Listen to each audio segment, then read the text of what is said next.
Assalamualaikum warahmatullahi wabarakatuh. Perkenalkan, nama saya Anita dengan NIM D1B018012.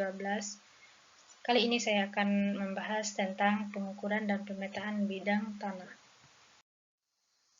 Pengukuran dan pemetaan bidang tanah adalah salah satu rangkaian kegiatan daftar pendaftaran tanah. Dalam kegiatan ini dilakukan dengan cara melakukan pengukuran dan pemetaan pada batas-batas bidang tanah dengan menggunakan metode terestrial, fotogrametris, penginderaan jauh, dan dengan metode lainnya. Namun dengan semakin maju dan berkembangnya ilmu pengetahuan dan teknologi pada saat ini, hal tersebut ditandai dengan ketersediaan peralatan alat ukur yang dilengkapi dengan teknologi digital terkini. Selanjutnya, metode penentuan posisi suatu titik di permukaan bumi dapat dibedakan menjadi dua, yaitu metode pengukuran secara terestrial dan metode pengukuran secara ekstraterestrial. Pada metode pengukuran terestrial, pengukuran alat ukur ETS atau elektronis total stasiun saat ini sudah sangat umum digunakan dalam pengukuran bidang tanah. ETS merupakan gabungan antara alat ukur jarak elektronik dan teodolit berbasis digital sehingga dari pengukuran lapangan diperoleh koordinat titik-titik dengan ketelitian yang tinggi. Pada era globalisasi sekarang ini, teknologi sangat berkembang pesat. Teknologi memberikan kepuasan dalam membantu pekerjaan untuk menyelesaikan dengan waktu yang singkat dan tepat. Dan pada metode pengukuran ekstraterestrial, teknologi GPS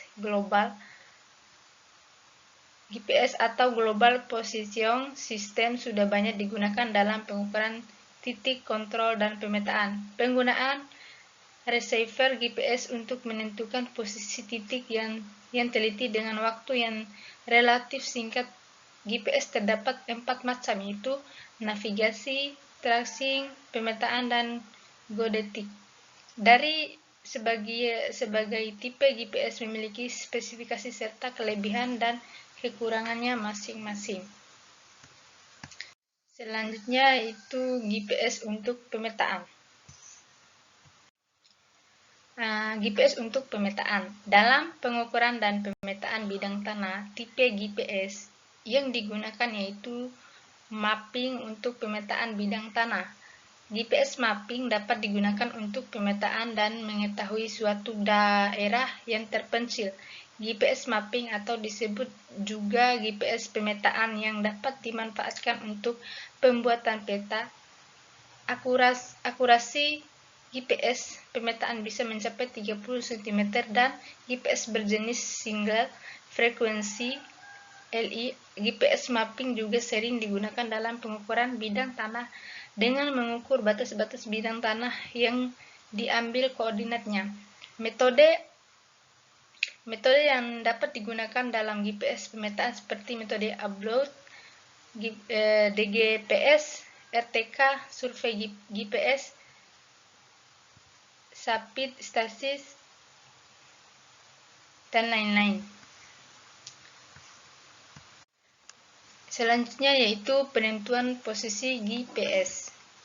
Saat ini, metode penentuan posisi suatu titik di permukaan bumi mengalami kemajuan yang demikian pesat. Hal tersebut ditandai dengan ketersediaan peralatan alat ukur yang dilengkapi dengan teknologi digital teknik. Metode penentuan posisi suatu titik di permukaan bumi dapat dibedakan menjadi dua bagian, yaitu metode pengukuran secara terestrial dan ekstraterestrial. Pada pengukuran dengan cara terestrial, penggunaan alat ukur ETS saat ini sudah umum digunakan sebagaimana diketahui bahwa ETS merupakan gabungan antara alat ukur jarak elektronik dan teodolit berbasis digital sehingga dari pengukuran lapangan didapat koordinat titik-titik dengan ketelitian yang tinggi. Penggunaan receiver GPS pada metode ekstraterestrial untuk penentuan posisi titik saat ini sudah banyak digunakan. Hal tersebut disebabkan karena pengguna metode tersebut. Selanjutnya, itu kesimpulannya. Pengukuran dan pemetaan bidang tanah merupakan salah satu rangkaian kegiatan dalam pendaftaran tanah. Kegiatan ini dilakukan dengan cara pengukuran dan pemetaan batas-batas bidang tanah dengan menggunakan metode terestrial dan ekstraterestrial. Sedangkan tipe GPS yaitu mapping digunakan dalam pemetaan bidang tanah. Mungkin itu saja presentasi dari saya. Kalau ada kekurangan, mohon dimaafkan. Assalamualaikum warahmatullahi wabarakatuh.